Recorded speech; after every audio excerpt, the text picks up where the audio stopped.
taking its time today, but I think we're online. Streaming game dev. Doing, I don't know, mission stuff, probably.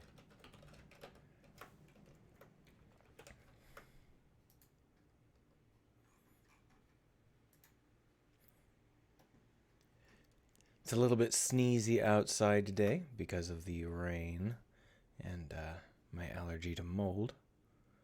So, who knows whether or not I'll be able to keep focused. We'll find out. Here's a hint. I haven't had any caffeine. I haven't had anywhere near enough caffeine. So, just respond to this.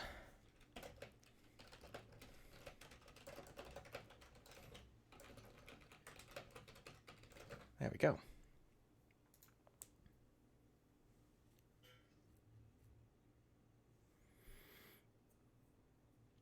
All right, so I am going to be working on the game. In the last couple of episodes, we've worked on making the characters pop into existence based on a framework rather than having to manually create all of the elements by ourselves. One of the things we're still missing is the way that the ground responds when you get close. We need it to puff up with all sorts of debris. This is more complicated than it seems because what we need to do is have what pops up vary depending on the surface that you're interacting with. So on the sand we'd get these sandy puffs, and up here on the rock we'd get no puffs. And so what I think I'm going to do is work on that today. And the basic idea is that we are going to want our colliders, whatever colliders we choose, to push up particle effects based on our proximity to surfaces. If we take a look around, there is one effect that's running on automatic here somewhere to show you the kind of poofing we're going to get. But I've forgotten where I put it. I just kind of put it down and let it explode forever. Oh, there it is. It's right below us. So this is the sort of effect that we're going to go for on sand. And what we're going to do is we're going to change the color. Oh, this is the effect I say as the effect stops. What we're going to do is we're going to change the color. There it is. We're going to change the color and the size and the type of poofing that happens depending on our material.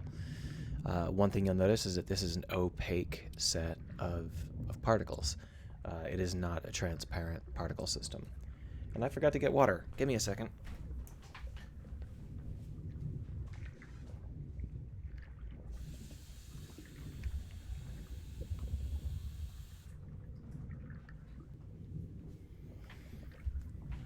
Right.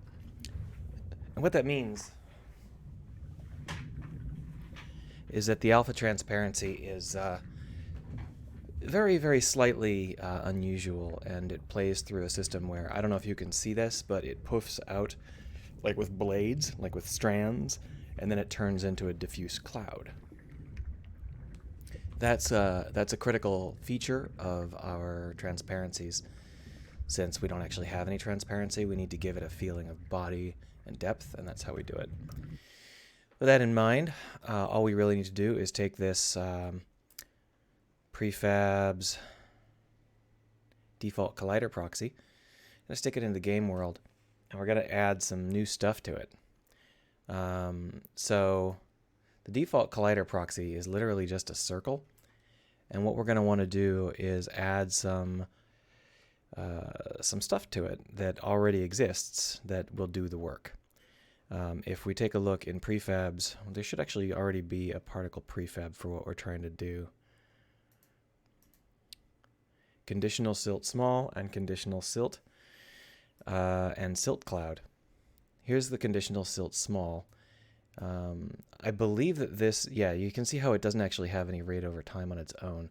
So if we manually pump up the rate over time, you can see that this conditional silt cloud is very, very... Oh, see, this is the basic particle shader. This is probably not the one we want.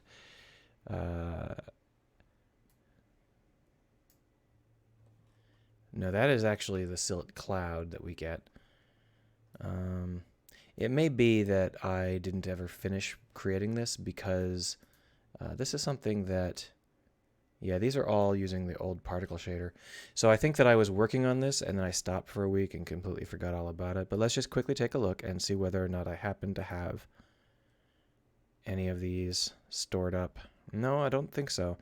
So my guess is that the particle effect that we are going for is the only one that's in existence is the one I've got playing here in the game world. And I think it was around here somewhere, but I don't see any indications that it exists. So it's probably floating somewhere in this giant sand puff. This is probably it.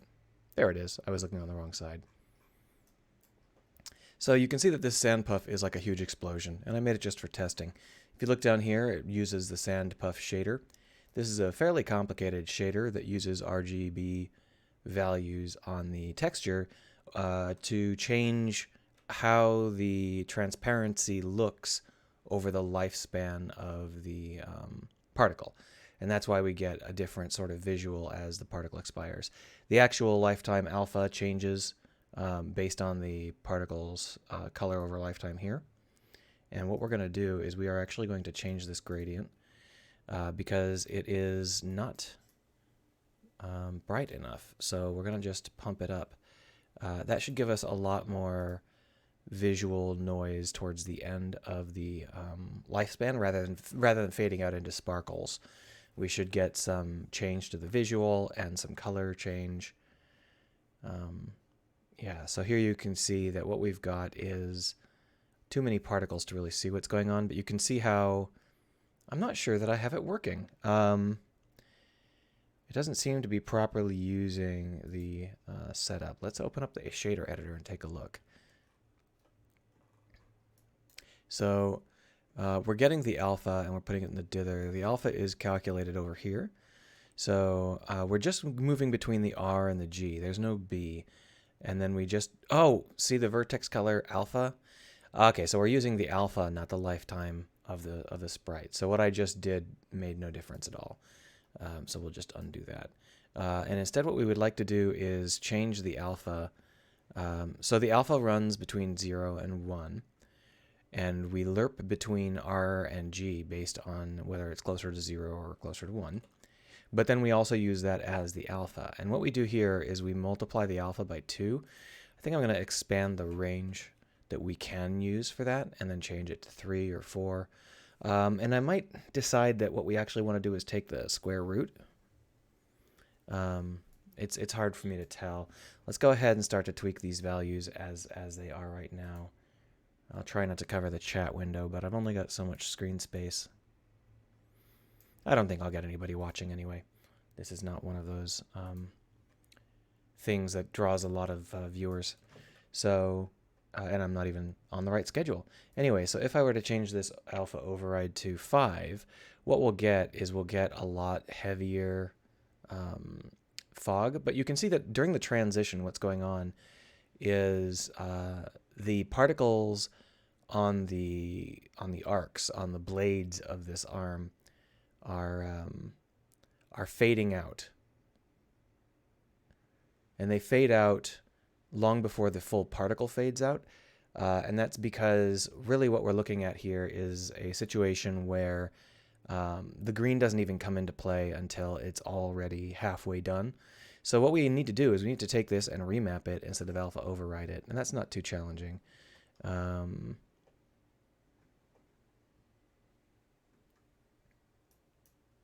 So remap, there it is. Here's alpha, and then it goes into here, right? So it is between 0 and 1, but basically what we want to do is we want to take it so that only the top half matters. So maybe the range of 0.75 to 1 is what we want. So we'll say that this is 0.75, and then we'll clamp it over here. Like this. And that way we won't get any extraordinary values. This is very similar to if we had square rooted it or something. But this will give like a really hard edge on the ends. Hopefully that'll be more in line with what I'm imagining in terms of how this should look.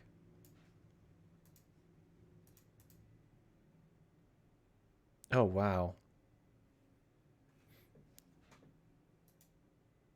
I think I did it the wrong way. My bad. Um,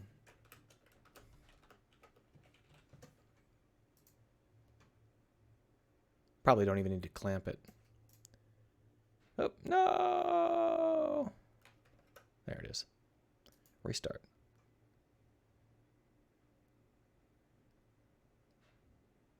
So you can see how there's this really strong popping effect, but that probably won't be visible if we're not using our Gizmo's draw assist. Let's take off that selection outline and see how it looks without the selection outline.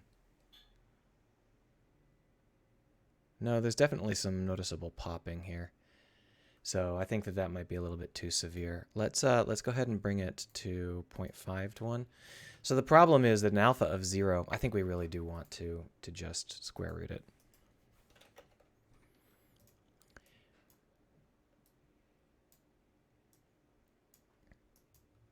So when you're square rooting something, 0.5 will turn into 0.75 and so on. But the things near 0 will still be 0, and that's kind of what we want. We want to have a softer fade, but we don't want to lose out on all of the G. Yeah, that's definitely better. The other thing we could do is we could make RGB all in use and have the fog between R and, between the beginning of the life and the end of the life move in a more interesting fashion. Because right now the little arcs that we get, they actually just fade away. It would be nicer if they twisted or something, but this is fine for now.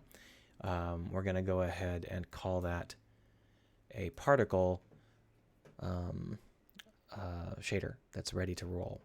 The fact that this is an unlit shader means that we're going to have to be careful about how we use it, but I'm not sure that it's unlit. I'm not actually 100% convinced. Let's go ahead and take one more look in the shader editor here. No, it's not unlit. It's just that this is unlit here. But because it's lit and it's also, so if I turn this on, the lighting should work, yeah. But because it's lit and it's also view angled, that means that the lighting will change rather dramatically depending on which direction we're looking at it from, which isn't really ideal. If we're using quads, we could switch over to using something more, yeah, here's a spherical quad. We're already doing it. I already thought of this. It's been so long since I did it that I forgot I thought of it. So what we want to do is we want to affect the color of these particles based on the ground that we're on. But the problem is that right now we're using albedo rather than color. If we change this albedo out for a more neutral tone that doesn't have any yellow in it, that's kind of an interesting idea, but it's really, really strong. Have we got any like soft noise?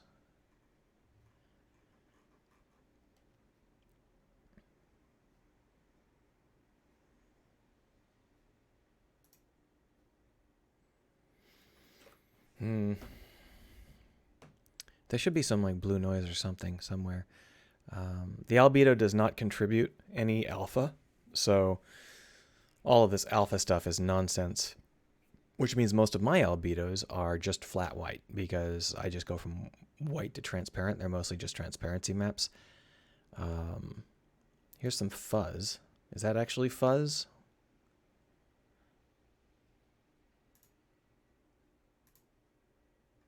It doesn't seem to act. Excuse me. Now I've got the hiccups. Here's some foam, but the problem is it goes from white to black. That's really, really aggressive. Maybe I should choose some noise instead. Sand is actually a good idea. It's just that it's so yellow. So what I might do is I might pick that sand and then take the color out. I can take the color out in the shader or make a new image. Either way, I think it's better to take it out in the shader, simply because otherwise we'll have an issue where we won't be able to change it later. I'd like to be able to drop anything in there and have it work. Monk of Time says, how late am I? I just started, and I think you're the first viewer, so you didn't miss anything important. All I did was comment on the fact that we're making a sand puff shader. We're fixing up our old sand puff shader. Here's the albedo that we've got, and we're overriding the color. Oh, so we actually have an override color built in, but the override color doesn't desaturate. So what we want to do here is we want to, this override color is a property. We're going to want to, yeah, so that's going to be, let's name it tint. Override color is a strange thing to name it. Tint is better. And then what we'll do, and we'll call this, this tint amount is, I don't know whether we're even going to need that. But what we're going to do is we're going to take this albedo input. We're going to break it into HSV. There we go. And we're going to take this tint and we're going to break that into HSV.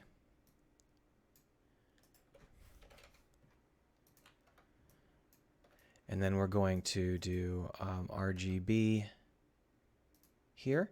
And we'll just do hue, value, saturation. And then that's going to be an RGB value set. We don't need this or this at all. Boom. So what that'll do is it'll allow us to retint without interrupting our albedo's brightness and vibrancy.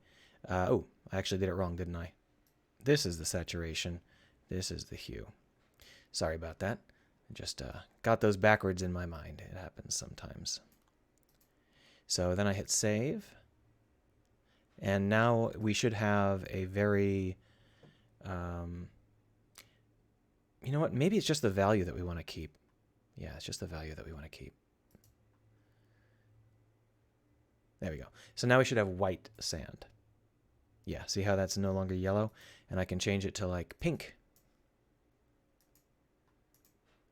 Now the reason that's important is because we're going to use tint to match the color of the terrain that we collide with. And that means that it's important for us to get rid of any colors that aren't the color of the terrain.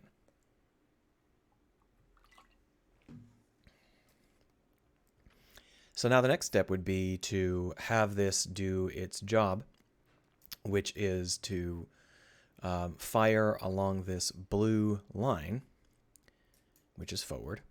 We're going to have it fire down and see whether or not, there we are, see whether or not there is a surface below it, and then only fire particles if there's a surface. Now, I think we have a script to do this already because we used to do it. Caustics, general hand targeter, generic particle spammer. I think this is something we never actually built. I don't believe anybody uses this. Let's pop it open and see if there's any references. It's possible that I like made it as a parent class, but I don't remember doing that.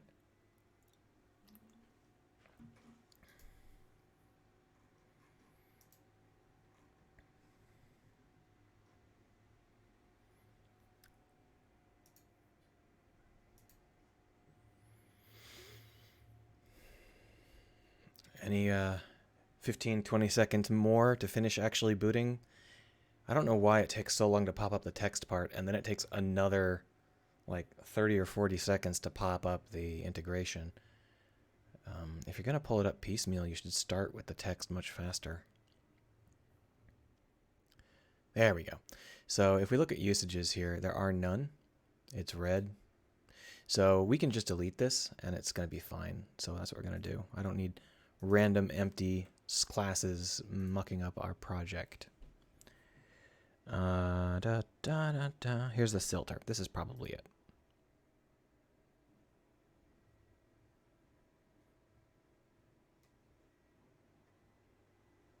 Yeah, this is it.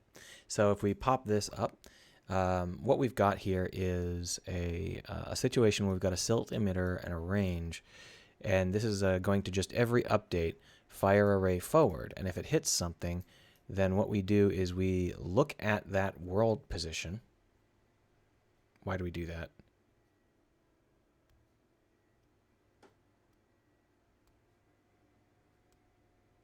Oh, we're looking above the world position. Yeah, so we're actually we don't look straight at it. We look above it. So that's interesting. Why would we do this?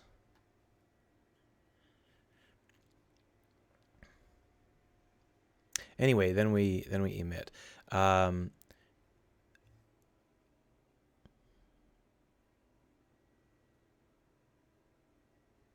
So the thing about this is that the Silt emitter is not this. The Silt emitter is a different object. So that's the thing I got confused here. So what we're doing is we're moving the Silt emitter to the ground and we're pointing it up. That's what we're doing, rather than emitting a particle at just the right spot. There's not really any reason to do it this way, unless the whole point was to just rely on the particle system's basic setup. So that means that this should just go on the container object, not on the particle system itself, which is fine. The problem is that the container object does not contain any orientation data. When we create that object automatically, we bind it to the bone, and it just has whatever transform the bone has. It doesn't try and find the ground. So what we would need to do is make sure to point this thing at the ground. So here we've got the delta. The delta tells us how fast we're moving against the ground. And here you can see that we're using transform.forward. I think we're just going to use Z. Or is it Y? Y. World position Y.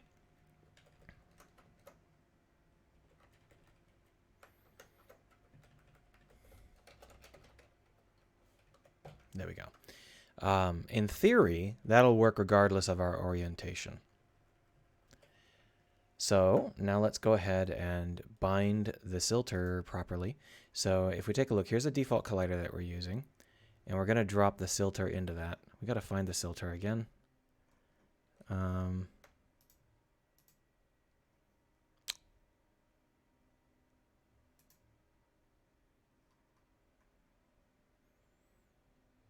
There it is, sandpuff. It's not called a Silter, it's called a sandpuff. So here's the default collider. And we'll put the Silter onto the default collider. And obviously we'll put the sandpuff here. And then what we'll do down here on the sandpuff is we're going to drop the emission to 0. Drop this to 0 too. How do I delete it? There we are. And this should create like an endless storm of puffs as long as it's not too far above the ground. Yoink. You think that's less than a meter? I think that's less than a meter. So what we're going to want to do is wander over there and take a look. But since it's a little hard to find, I'm going to drag us over here so that I can find it without having to look around. Yoink. Unfortunately, this might not trigger because we're not moving. And I think I built the Silter specifically so that it responds to motion. That's why it keeps track of the delta. Yeah, I don't see any signs that this is working yet. So let's drag this a little bit further. Does a sandpuff need to be a meter up or the collider? The sandpuff will get moved around. You're right, the collider's nowhere near where the sandpuff is, so that's definitely the issue. The sandpuff particle system will get rearranged. That's not what I wanted. Will get rearranged all the time. It's something that gets moved to the position where we need to have a particle. So what we're going to do is just move this down, and that should be it. But I think that we need to make sure that it's going to actually hit us with a particle. So here you can see Silt emitter emit floor to int rate times random value plus random value. Rate is okay, so apparently it's speed independent. I used to have it as speed dependent, and I decided not to keep it that way. Rate of 0 means that it's going to emit up to 1 particle per frame. What we'll do is we'll fix that. Oh, no, wait. Rate of 0. It increases every time. It increases every frame that we're in contact. Sorry, decreases every frame that we're in contact. And here it is. Float match. Yeah, so basically the more we're moving along the surface, the higher this is going to push. It's going to be, but it's still using transform.forward. So that's going to have to be vector3.down. But the problem here is, of course, that the magnitude depends on the delta. So we're going to go ahead and just add 1 to that, just so that we can get a visual.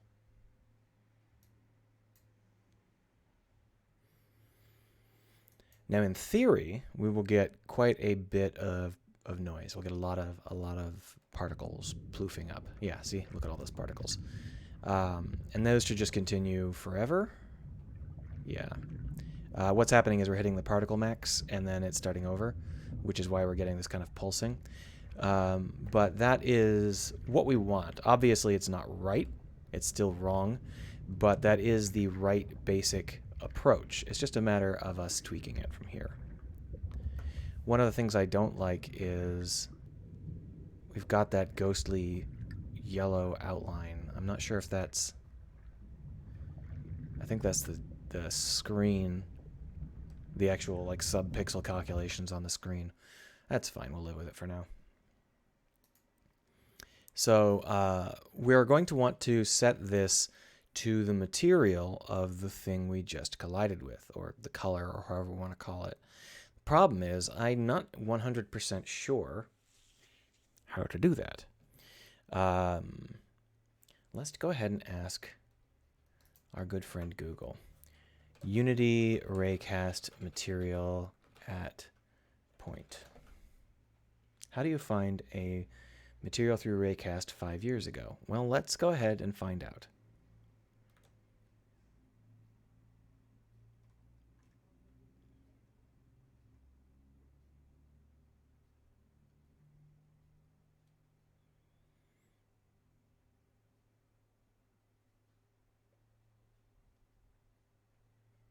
They recommend using the triangle hit, which I guess is probably for the best. Here's one from 10 years ago. Here's the reverse. Raycast hit texture chord. That sounds pretty useful. So in fact, raycast hit returns a texture coordinate, the UV texture coordinate. However, it doesn't necessarily return. There's a lot of things wrong with that. First off, it's not guaranteed to be a mesh collider. Second off, the mesh collider is often not the same thing as the actual object. So third off, it doesn't actually tell us what the material is, but we can just go ahead and use their demonstration code.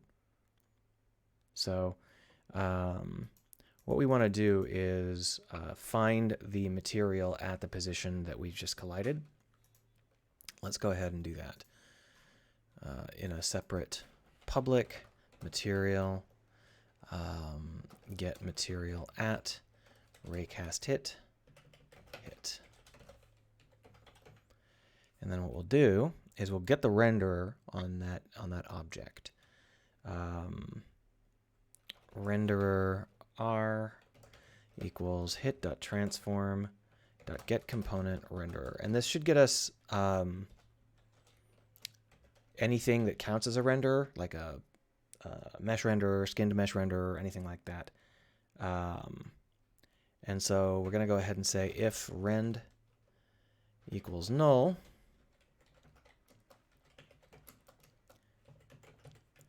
debug.log no renderer on collider hit.transform.name. We'll go back and add some more code.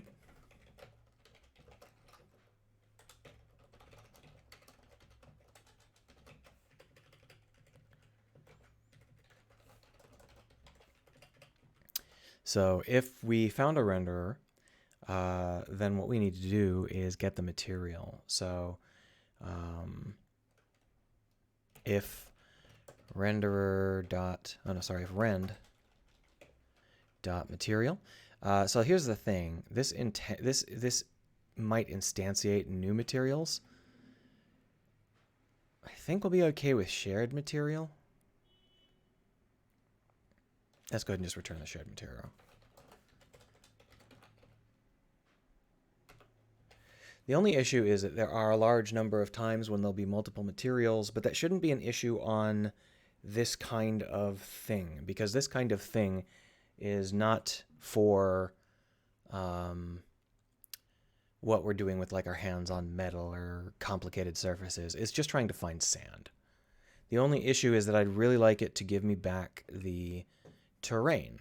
If we're on a terrain, I want to know the difference between rock. So to do, if it's terrain, get the specific terrain material here using texture chord, maybe? We'll figure it out.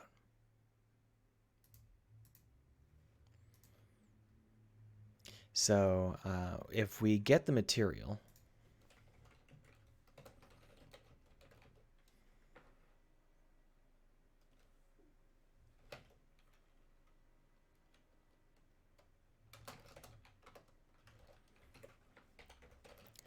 if we have a material, then what we're going to want to do is determine whether or not we want to even do this puff in the first place. For now, we're just going to do a debug.log.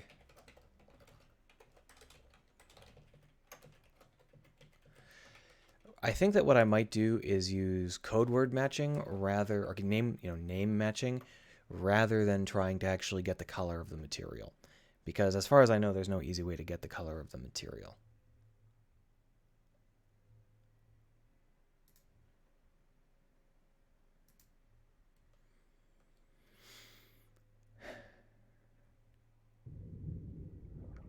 No render on collider terrain. So apparently we have to start with something a little bit more aggressive. All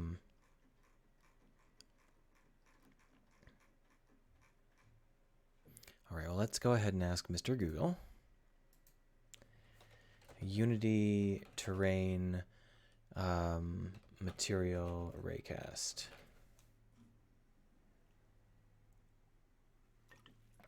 Get the terrain texture name. This question was closed 5 years ago.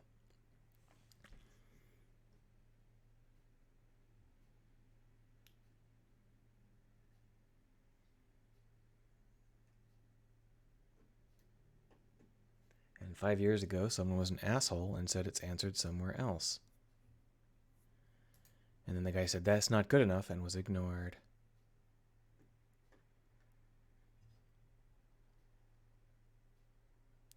So here's someone who did it 10 years ago. God damn, I wish that this was not so stupid. Oh well. So this is no longer viable. The new terrain system is more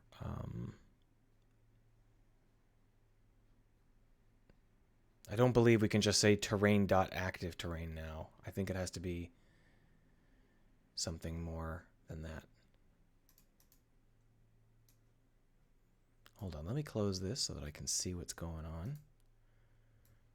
Let me look over here, look over here, look back here. Let me go ahead and turn off that extra heater.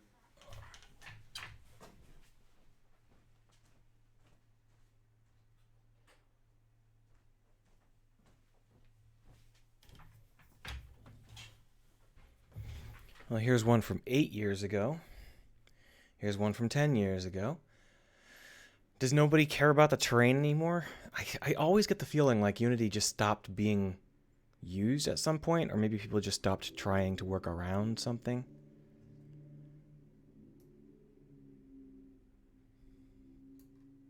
Here's someone using the exact same terrain.active terrain. I don't believe that exists anymore. No, it actually does. This is a convenience function to get the main terrain in the what?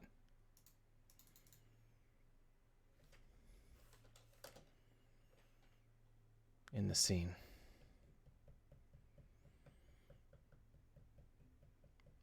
That's gonna break. Here's a list of active terrains. What I really want to do is find the terrain that we collided with. So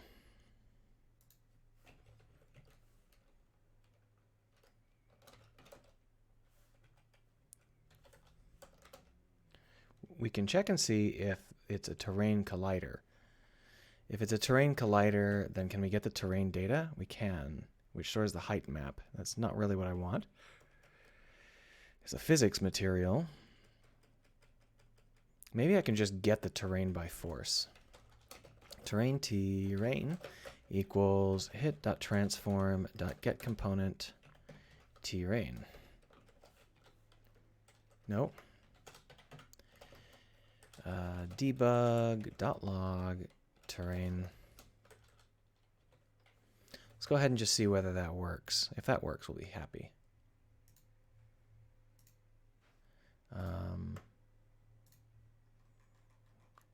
So basically we have two paths. If we're on a terrain, we do one thing. If we're on another kind of object, we'll do something else.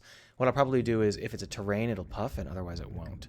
So you can see we got the terrain. So that means that we can just grab the terrain like that. That's like a brute force method. If terrain equals null, then return null. Only terrain elements create splash or create silt. Just delete this. If we're on a terrain, then we want to find the exact position that we are on and get the values from it. So we can actually use something.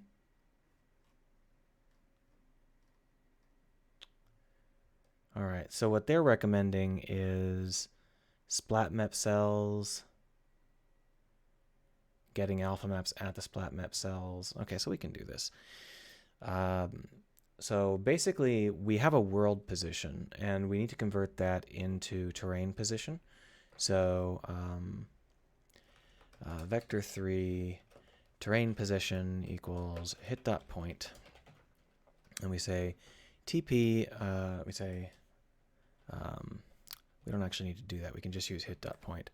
So int map x equals int hit.point.x minus terrain.transform. Now this isn't right because it might be scaled, right? If the terrain is scaled,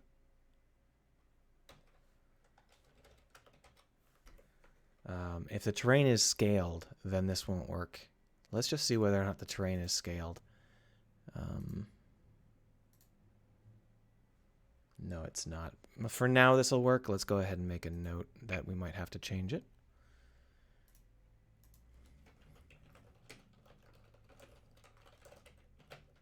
You know what? We'll just go ahead and do it the old-fashioned way. Vector3 local pos equals hit.transform inverse transform point hit.point. And then we'll go ahead and print that out and see whether it's right.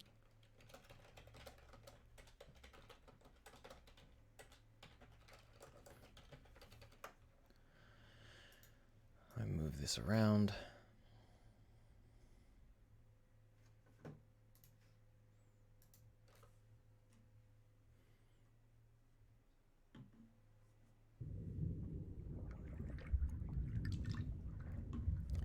$449, 80, 363. That is almost certainly correct. 80 is the correct size up. And if we take a look at the terrain, the local pivot is on one of the edges, I believe.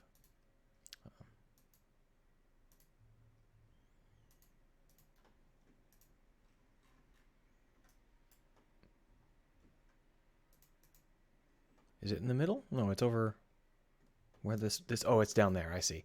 Yeah, so that's correct. Hooray for us. So that gives us the value we need. And then all we have to do is divide it by the size of the terrain data. And then get the splat map for it. Give me a second here. Int x equals local pos.x divided by terrain.data .size.x, and then int y equals y. Why is this? Oh, I haven't cast it.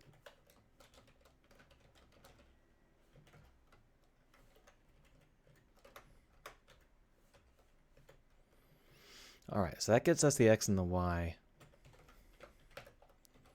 Will this work if the... yes, it will. Good, never mind. I was thinking if it was scaled, would that still work? Yes, because it's already been... the hit point itself has been scaled. So then we get the splat data. So the splat data is terrain data dot splat alpha textures detail height get alpha maps. Is that still here? Returns the alpha map at position x, y given a width and a height. Can I get the textures directly? Do I have to get it through that? Get type, instance ID, interpolated height, detail layer. No, that's something else. Alpha map texture, steepness, holes, height. Here's the alpha map textures. Returns the alpha map texture at the specified index. So I think that if I use get alpha maps, what exactly does get alpha maps return? Unity get alpha maps terrain.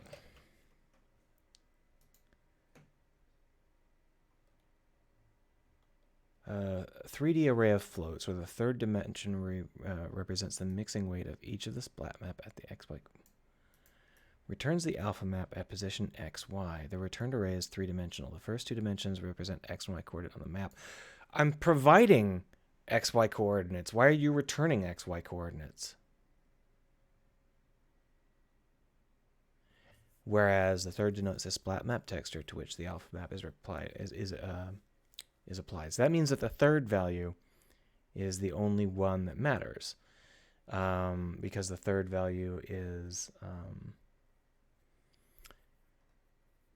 the one that is the alpha map. But it doesn't tell me what to do with that third value. It's a float. Let's go ahead and see whether or not it's actually an integer and they just call it a float because they're assholes.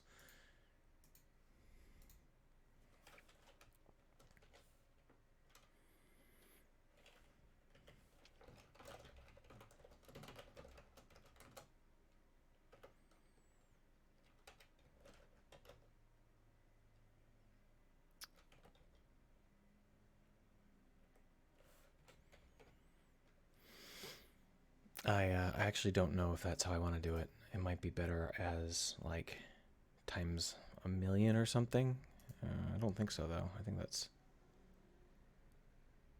get alpha maps. That gets all the alpha maps. Okay, so this is actually allowing me to get like a block of alpha maps, but this can't be right. I feel like I'm misunderstanding what it's returning, because it says it's returning like float, block, block, block. I guess that is a 3D. Oh, okay, hold on. I did misunderstand it. I thought it was returning a tuple. It's not returning a tuple. It's returning a three-dimensional array. Let's go ahead and see what the three-dimensional array is.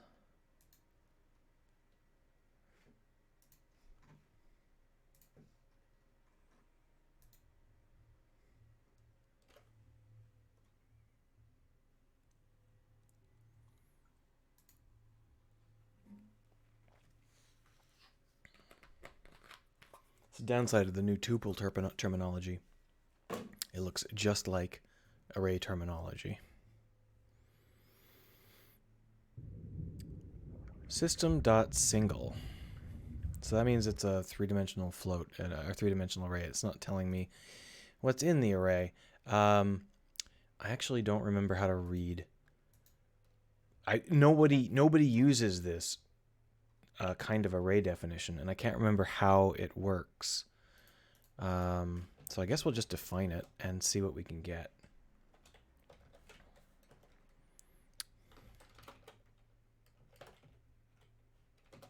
Oh, don't debug.log it. We're done logging it for now. So if we take a look at the data, we got the count, we got the length. I guess what we'll do is we'll just do a for each and see what it wants us to have here.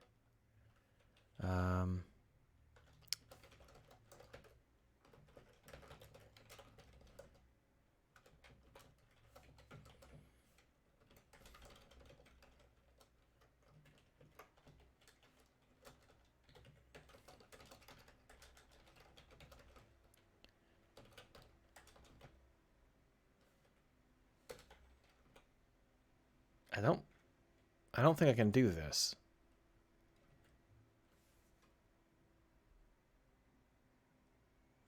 Indexer has 3 parameters. I'm not sure. Let's go ahead and just search for it. This is something I haven't used in forever. Multi-dimension array.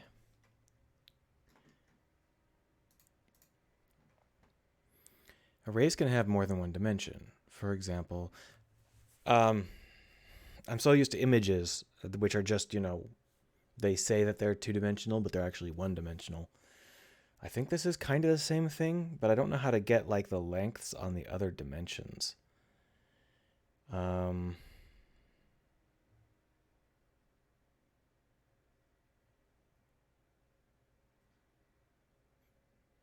So how could it have data.length? Doesn't it need to have data.length on each of the 3 dimensions?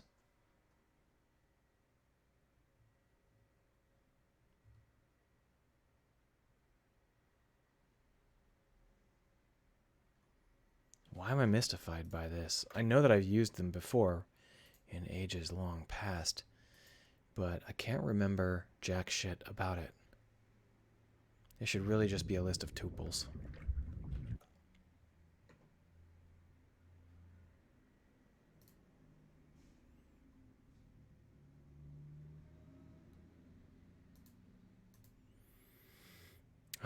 Is there a JSON writer? I think there's a JSON writer.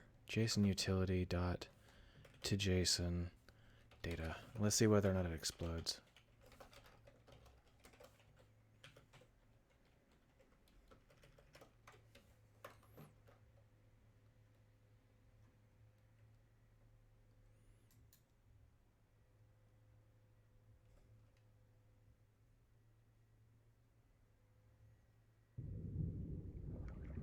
Empty set.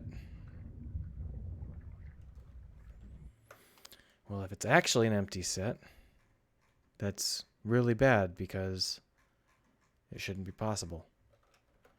The only thing I can think of is that X and Y might be wrong.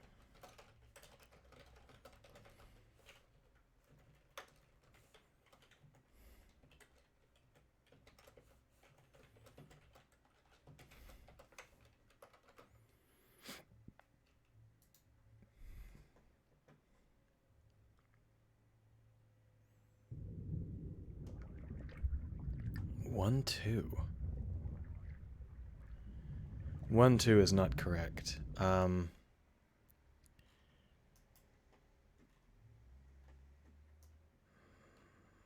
think I got that wrong. 1, 2 is not something that should return a null, but it's also not correct. I totally botched this whole thing up. I'm sorry. I didn't think it was going to be this annoying to get it.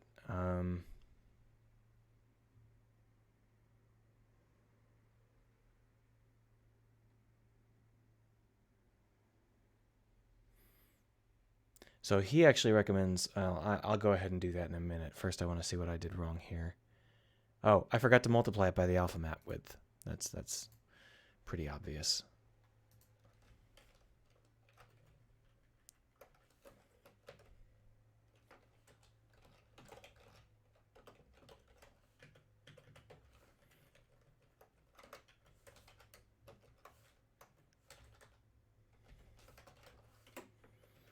All right, so that should be more correct.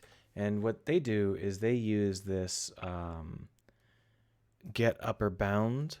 So we might be able to use that. I'm not sure what it does, but we'll go ahead and try it. Float cells equals data.get upper bound. Oh, there it is. And he's getting the upper bound of this. And then adding, no, hold on. Get upper bound doesn't,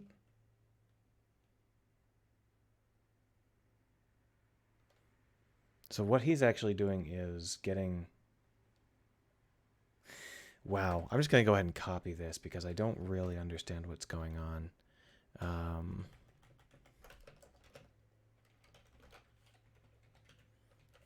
So I think what we're doing is we're defining, I might as well make this a list.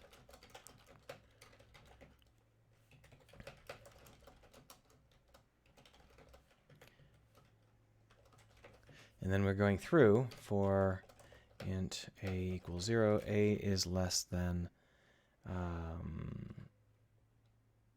data.get upper bound 2. A is less than or equal a plus plus, and then why is this red? Oh.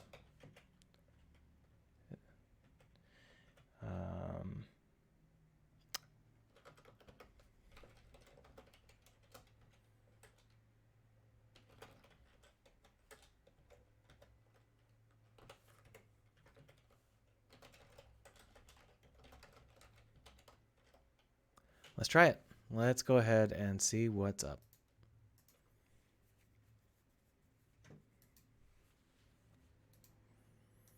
Ah, stop. Click on the right thing for once. There we are. So let this recompile. I think it's actually done so. Hit play.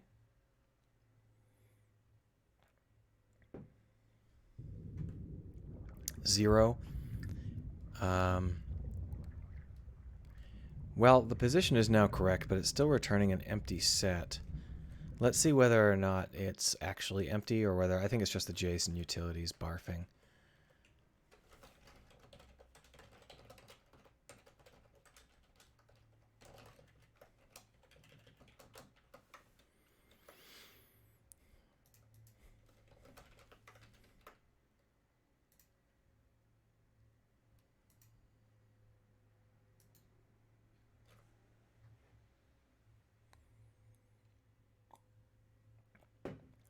Sorry, made some noise. Okay, so it's definitely not empty. That's just their JSON utility being shitty.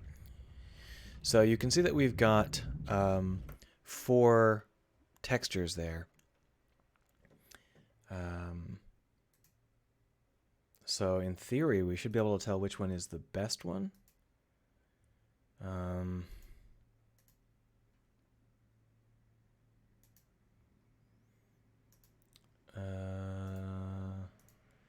Sorry, I'm looking for this and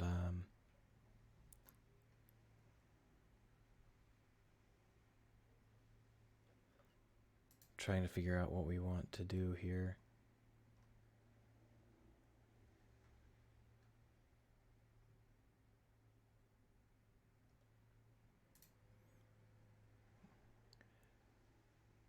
So we get the cell mix, and then we're looking for the main.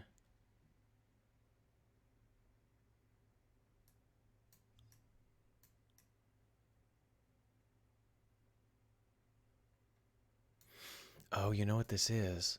There are 4 textures available, 4 layers to put on. Okay, so now I understand what's going on.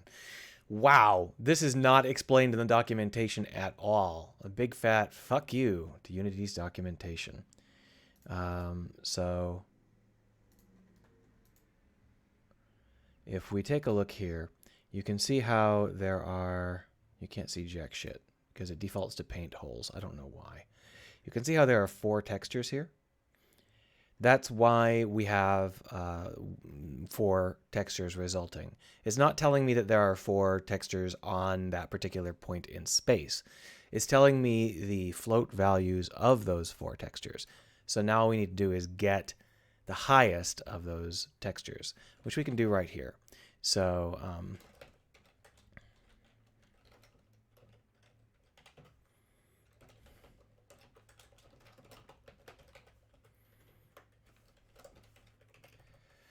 So instead of extracting here, what we can do is we can say if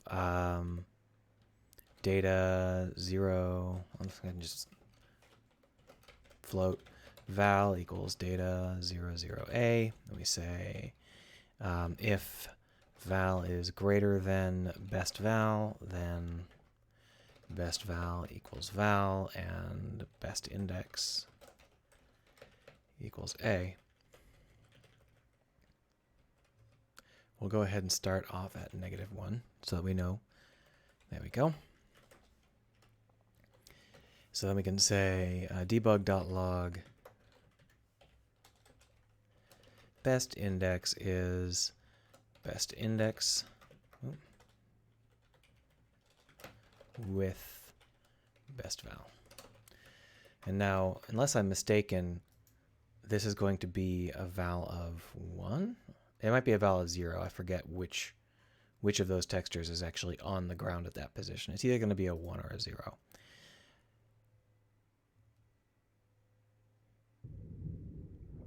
Three. It doesn't look like a 3. Maybe they're in a different order.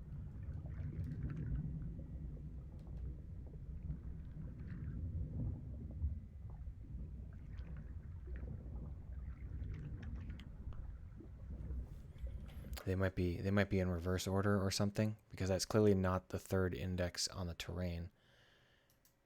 Oh, there's 2 inspectors. That's what's going on. Close this one. So, don't want to paint holes. I almost never want to paint holes. Why are you defaulting to that? In my eyes, this is the 3rd one, which is obviously wrong, but I think that they might be listed in reverse order. Either way, once we have the best index, we can grab the correct splat by getting the list of all splats and picking the one in that index.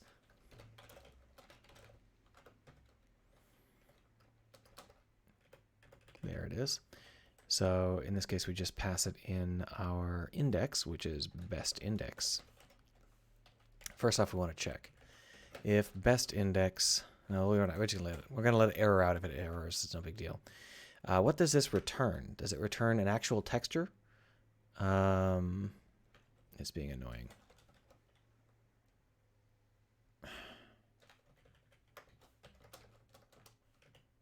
It returns a texture. That's interesting. It should return a layer. It doesn't matter. As long as I can get the name of the texture, it's fine.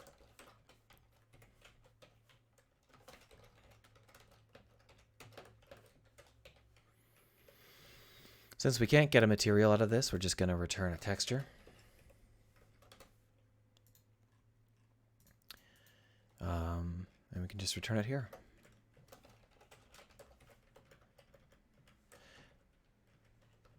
Let's go ahead and come back up to the top here.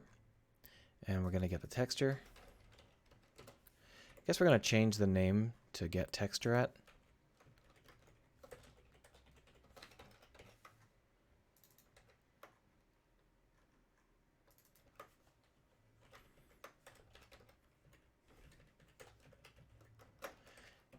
Not texture. So if there is a text, let's go ahead and talk about it. Let's go see if that works. Yeah, Monk of Time says that sounds like the Unity documentation. I cannot believe how bad this is. Like one of the most popular game engines in the world, and their documentation is worse than Ren'Py, which is friggin' free. So it says hit material Unity Black. My guess is that Unity Black is the underlying material. because we don't have a material called Unity Black. Let's go ahead and name this Terrain Level 1 and make sure that we're actually getting the correct terrain.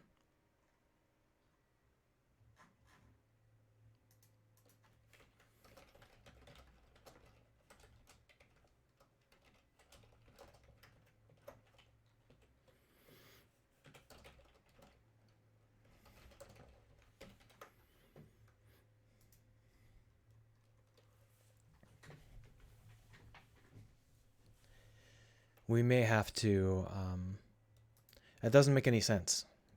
There's not enough slots for an extra material. Well, it's definitely the right terrain. I don't know why it's Unity Black. See, here's the default terrain stand-in, which is what I think it's getting it from, this. What we should be pulling from is the layers.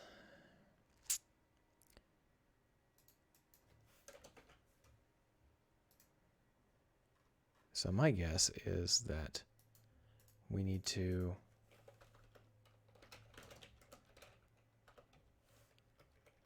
alpha map layers. Is this going to be it?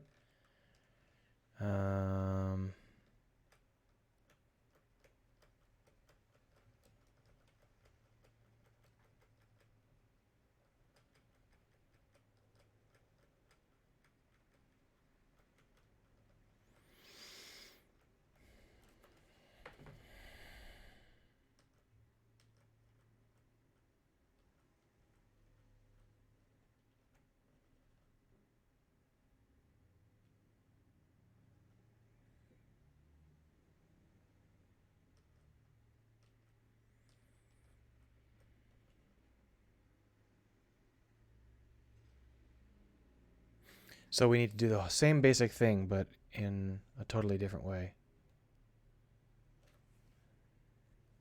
This returns an array of all the supported detail layer indices. Do you think the detail layer is the layers that we're talking about? Because I thought the detail layer was something else. I guess it's something we should just go ahead and fetch. Get detail layer. And we're passing it in a 2D, returns a 2D array of the detail object density. No, that's object densities. That's like grass.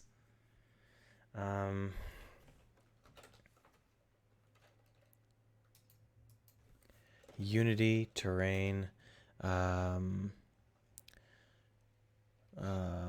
get alpha map texture black. What is it called? Default black? Unity Black.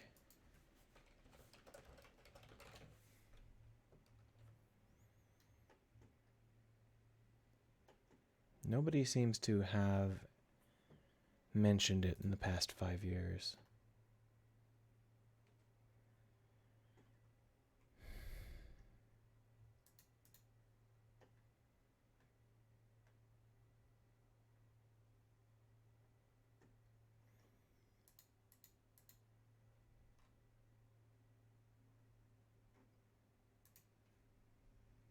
Apparently, nobody has ever complained about getting Unity Black all the time.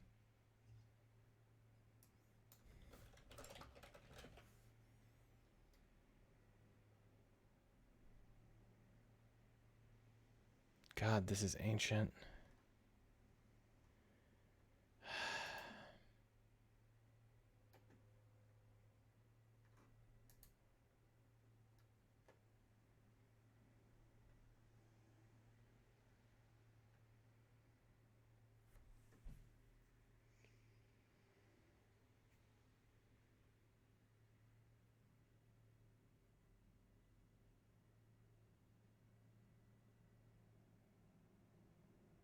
Returns a height map texture. Oh, that's actually useless.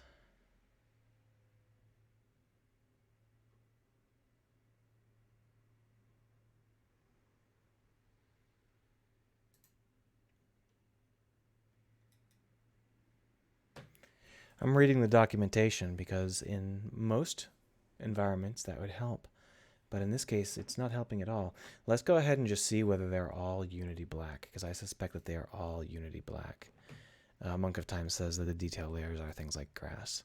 So I'm looking for the non-detail layers. We're using this thing called layers now, terrain layers, which are apparently not supported.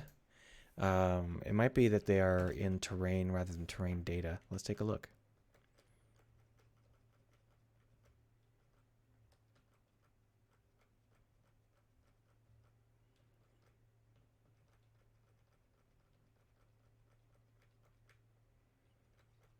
Oh.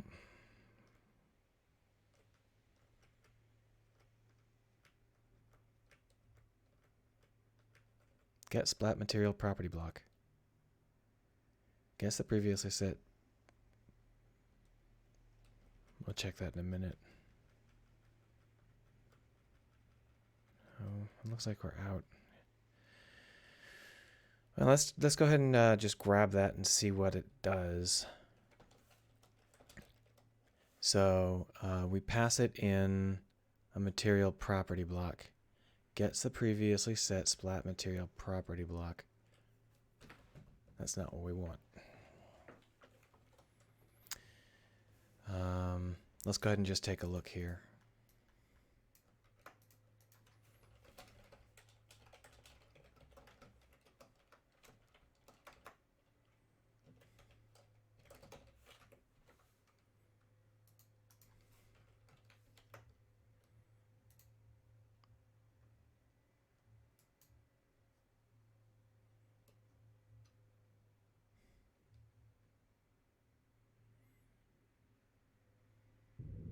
Yeah, they're all Unity black.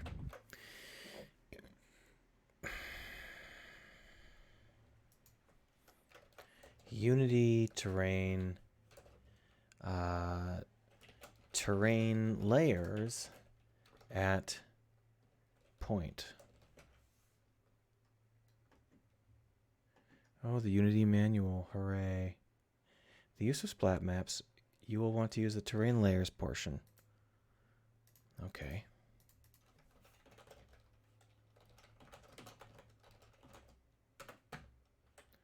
Okay, so apparently the terrain layers setup is completely different than this shit. All right, that's a great way to waste an hour. Sorry about that, everybody.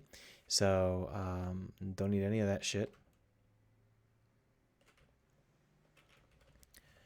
Terrain data terrain layers. So terrain layer layers equals layers. Come on, my fingers stopped working.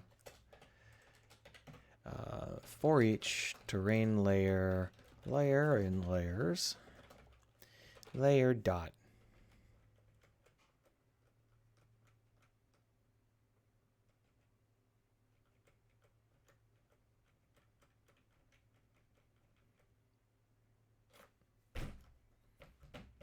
That certainly tells me what layer it is, but it doesn't tell me, you know what? Maybe.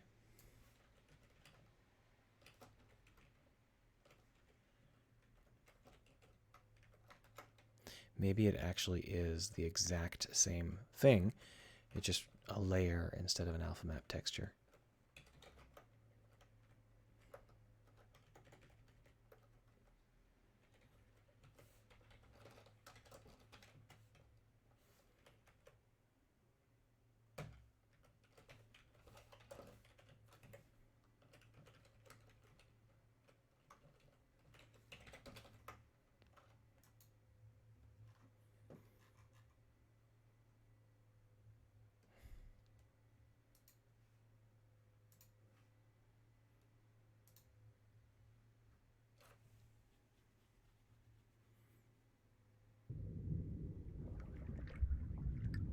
Tileable rock C. So that is the correct thing that we're getting, but it's the wrong thing. That is clearly not tileable rock C. That is supposed to be rippled sand. And for some reason, It's not in the right spot, I guess. My only guess here is that it's actually grabbing data from somewhere else. 461 by 207 is, in theory, it might be inverted. Could it actually be getting the worst rather than the best? Well, I mean, the values I'm getting are between 0 and 1, and this one is set to 1, which implies to me that it's actually getting data from here.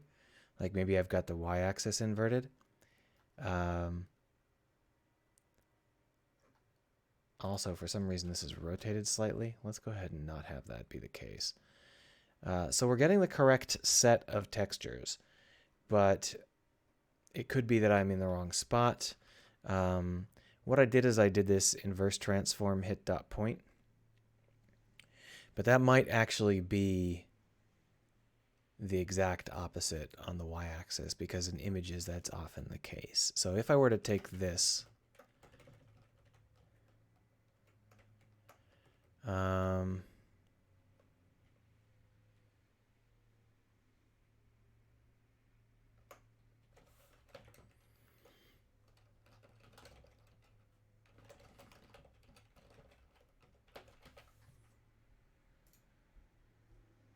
why is that?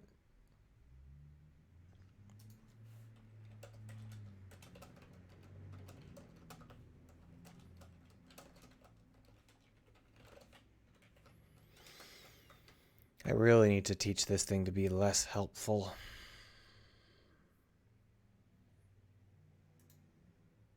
All right, so if I hit play here and we get the opposite y-axis, -6, that's obviously incorrect.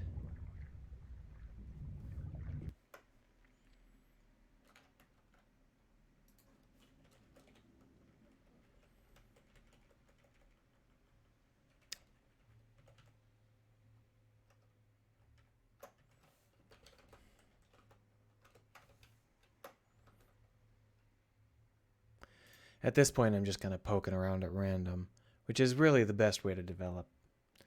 It ensures that you have the best possible results. This is also tileable rock CD.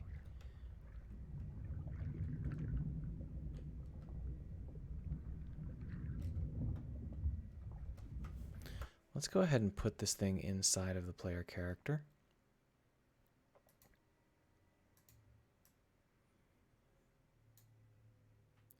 And let's drive it around.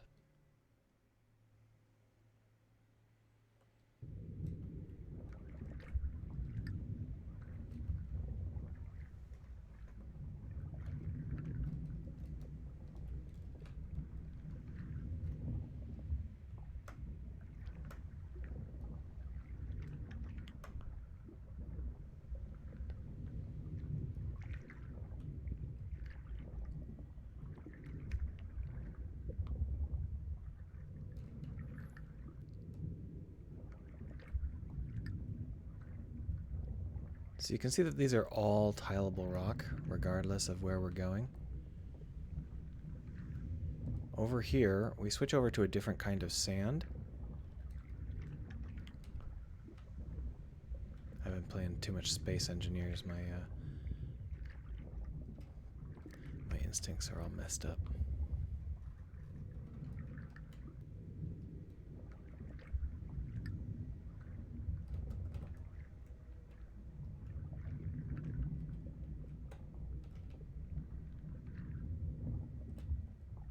Ah, see how now it's saying sand 1? Maybe they do need to be inverted. That's weird. Let's go ahead and print out all of these values and just see what the hell they are.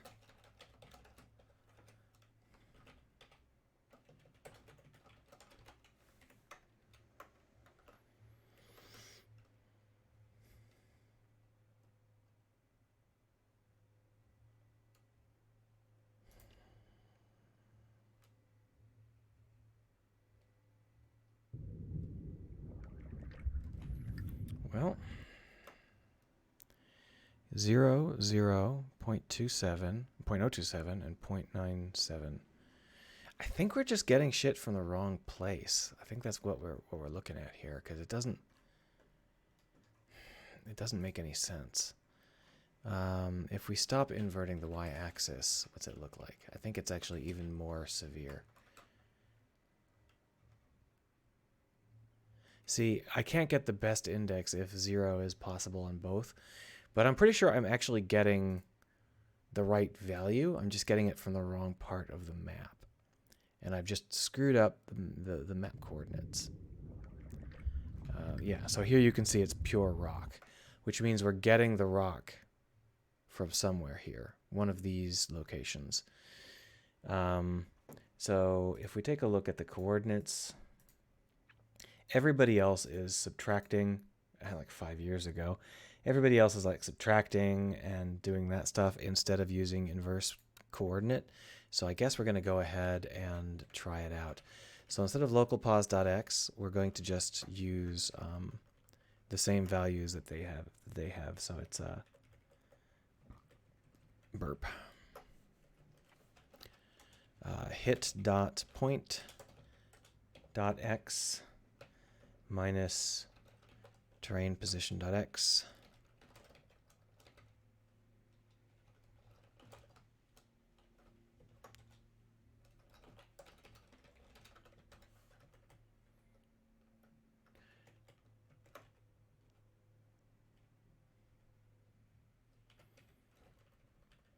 This definitely won't work when we scale any sort of terrain data, but we want to see if it works in the first place.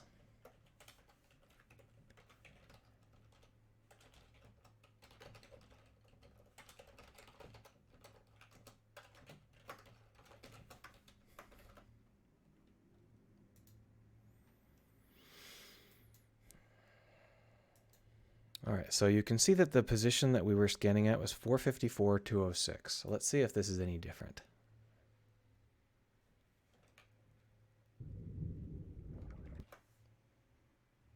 No, it's actually identical.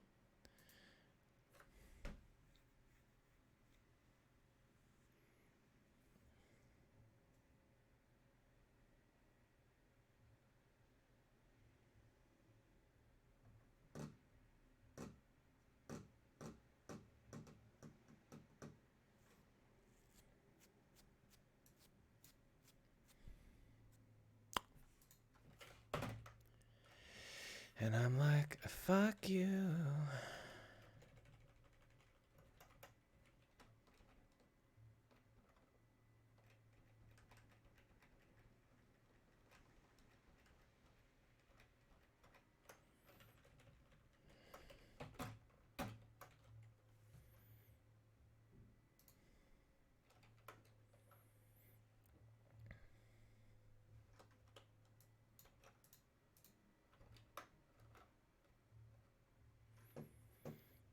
So if you weren't staring at the screen, yeah, it's XZ, not XY. I don't know whether you said that first or I said that, or I started to do it first, but yes, I got the frigging axes backwards as usual. Correct! Sand 2. That is correct, sir. Now, if we move over here, we should be able to get some other form of material. Sand 3. So that's working out just fine. Now, the only thing is, how are we going to get the color of the texture there? I think the answer is that maybe we'll just override the material with that texture. Let's do it. Let's go ahead and redo our particle system so that it can just take in a texture override. Right now we can override the albedo, but then we take the tint away. So we're just going to take the tint away. We're going to remove the tint, or rather we're going to make the tint a simple multiple. So here it is. We're going to delete all these conversions, make this white, not green, white, multiply it. Now the reason I'm keeping a tint is because it may be useful for me to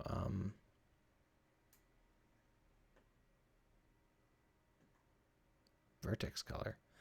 Oh, that's right. We don't actually use that, but it's fine. It may be useful for me to tint it darker, is why or lighter even, which is why I'm keeping the tint.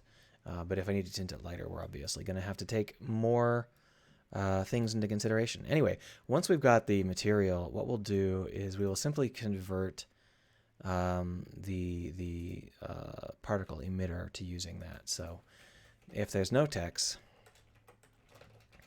then we'll just break.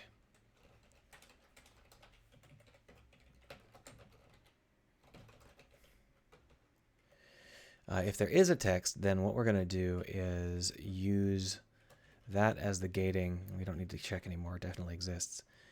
The integer is still called y. Yeah, I don't mind that. It's a y value. It should be y. But of course, Unity doesn't use y correctly. So what we're going to do now is take the material and create a material property block. We're going to just set the texture.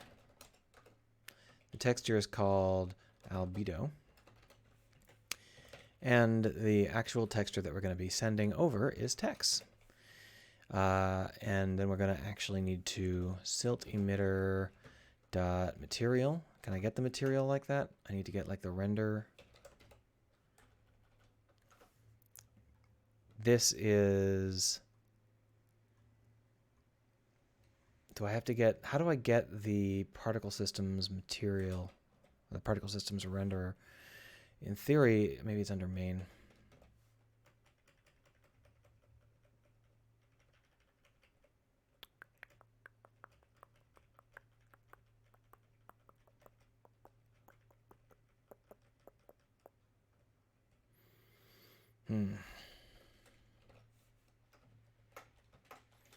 You can see there is a renderer option, but it's crossed out. And that means that they're planning to make it so it doesn't work anymore shortly.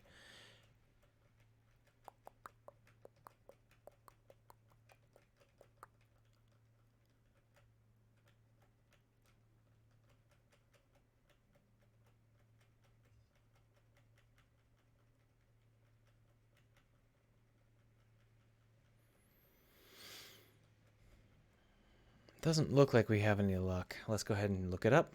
Google was so useful for the past hour at telling me nothing useful. Unity particle system renderer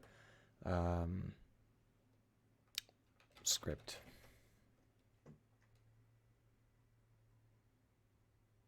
How to access the render module of it. It's not under particle system. Use this class to render particles to the screen. Maybe I just have to get that class. Let's try it.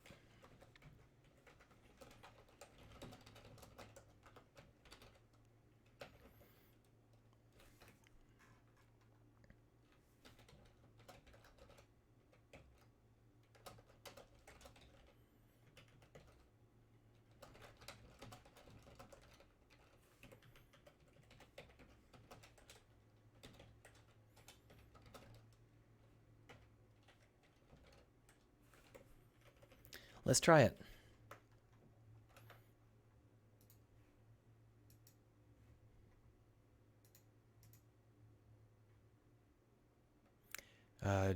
Genuine Cried says, man, there's a ton of features with the stroke line, maybe because of the upcoming DX12. I have no idea what Unity is doing. They promised they were going to be stabler, easier to use, and have more cutting-edge features than ever before. So, hey, I promise I'm going to keep safe, stay at home, and also go skydiving.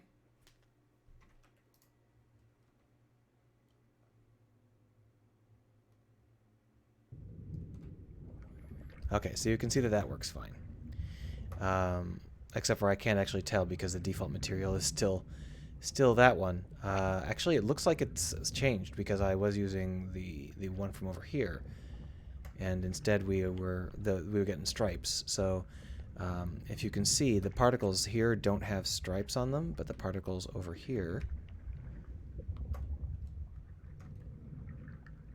have stripes. Poof.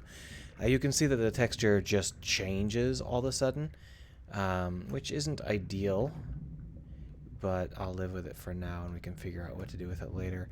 I'm not sure whether or not the particles individually can be set to do something more complicated. But this particular, I mean, this is this wavy sand. we're going to have to blacklist it because we don't want wavy particles.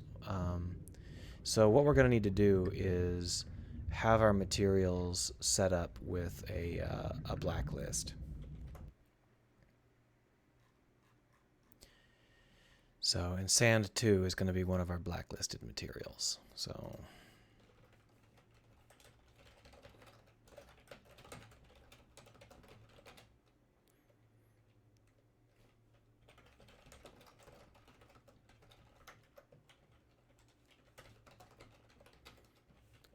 just good tool tips. Do not fire if if texture name contains any of these strings.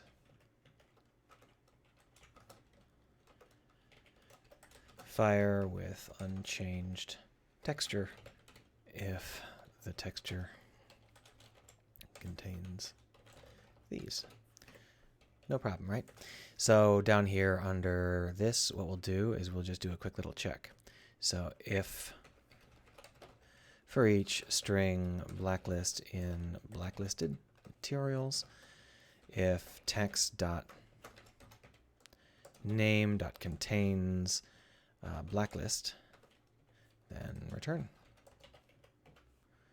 For each string gray in gray listed materials, if text.name.contains gray list,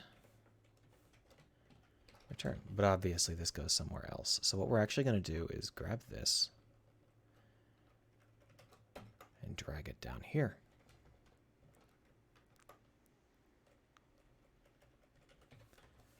There we go.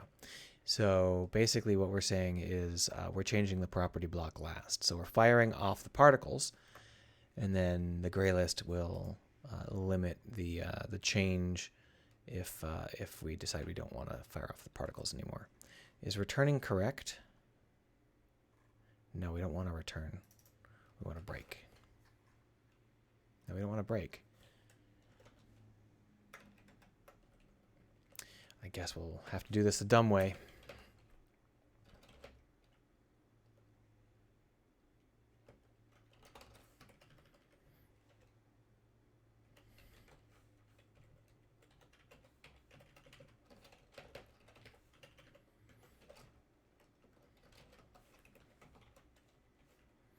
Reason we have to do this is because there's a lot of like crap down here, and we don't want to screw that up.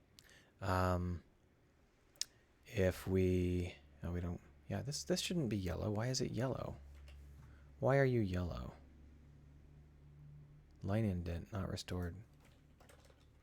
Oh, there we go. Up here, when we return on this is okay, because if we're on a blacklisted material set, it doesn't matter. We're just going to pretend that we never got hit. This does prevent us from frames since last hitting. We'll go ahead and add that in.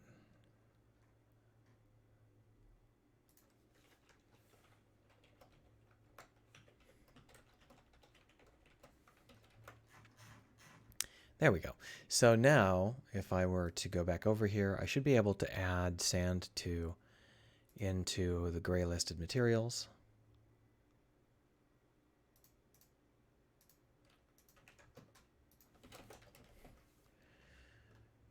And now when I drive around, I shouldn't get stripy particles. Yeah, you can see there's no more stripes on the particles.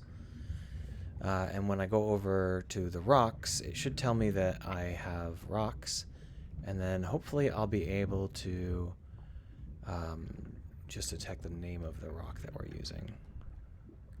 Unfortunately, none of these are rocks. Yeah, there's no rocks around here. I mean, there are rocks over here, but they're not going to work because they're not terrain rocks. They're just going to be ignored automatically. Wait, are those rocks? Those look like rocks. I haven't finished painting this room, which is why we're doing this here. tileable rock CD. And if you can take a look at the particle system that we're spewing here, we're bouncing off the surface, which is why our camera's misbehaving. We are getting this kind of dark sand, but it's a rock. We shouldn't be getting anything, right? Not sure. I am not sold one way or the other. We can always add it to the blacklist later if we need to. For now, however, I think a good choice for us would be to fix the particle system so that it's right, because right now it is a massive, massive explosion of particles, which is obviously just silly. So there you are. If we come over here to the emission and we increase it, you can see that this is kind of the size we're looking at compared to our character up there. It's very silly. So what we actually want to do is just change the scale of these, the start size between 1 and 3. Make it be 0.2 and 0.6.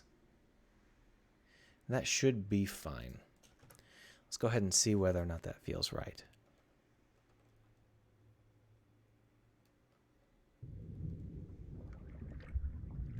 It's still pretty big.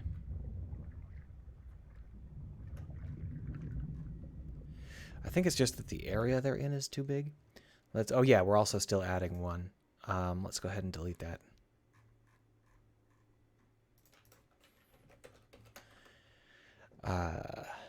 But we're simply too big. So if we take a look at the emission shape here, it's a hemisphere of radius 1. We'll bring that down to 0.1, might be a little too small, 0.15. And let's go ahead and see whether or not that's a little bit tighter.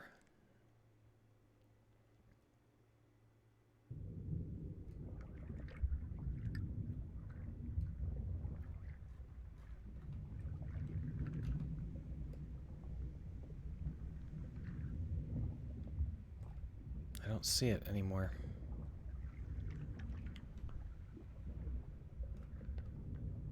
I think it's firing, but the rate is too low.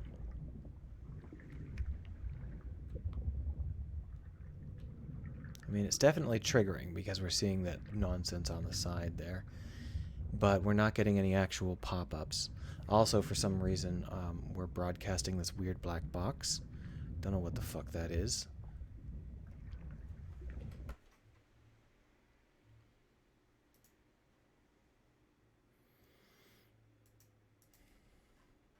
So let's go ahead and get rid of some of these debug messages.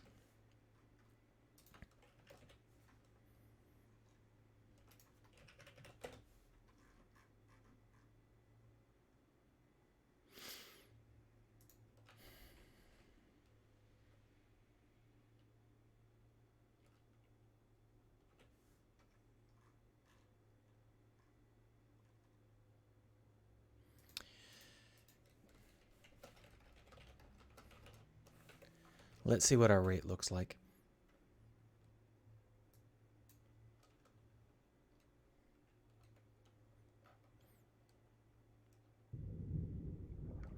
So you can see it starts at in like the thousands for some reason. As we drag it around, it doesn't really... It's increasing, but not by enough to make a difference. Oh, so now it's like up to 10? Okay. So the problem there was that I couldn't tell where it was, and it was actually much higher off the ground than I thought. So this should be okay-ish. Let's go ahead and set it up as the default collider, and we will see how that interacts with our setup. So if I were to apply all, I can then delete this collider, and our fins and chest and stuff should now be responsible for creating silt. So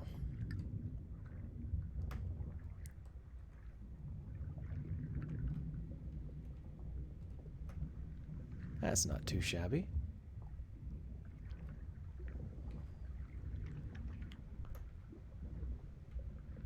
Definitely got some noise happening. I don't know if that's a sorting bug or a lighting bug. I think it's a sorting bug.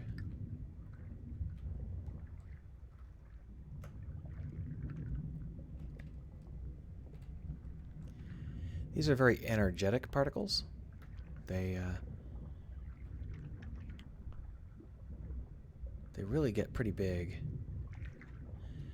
I mean, for a start, it's fine. We'll adjust it later. We'll figure out exactly what we want. Yeah, so you can see that when I drive over the darker sand, we get a darker result, but it snaps all of the earlier particles, and if we go the other way, it'll snap the later particles. See that? So obviously it would be ideal if that snap didn't happen, but I don't know how to pass a particle data about a texture. Individual particles can't take in a texture data argument. All I could really do is maybe set one of the particle values equal to the index of the texture, but then I would have to store all of the textures on the material, which would be tough. Don't know. Not a real clear set of ideas about this.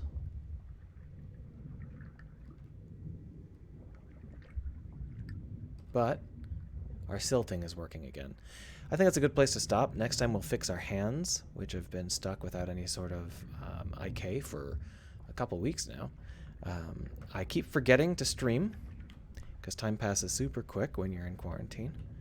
But thanks for keeping me company today, even though it was off session. I'm going to try very hard not to miss Wednesday's session. If I do, it's probably because I forgot. All right. See you around, everybody.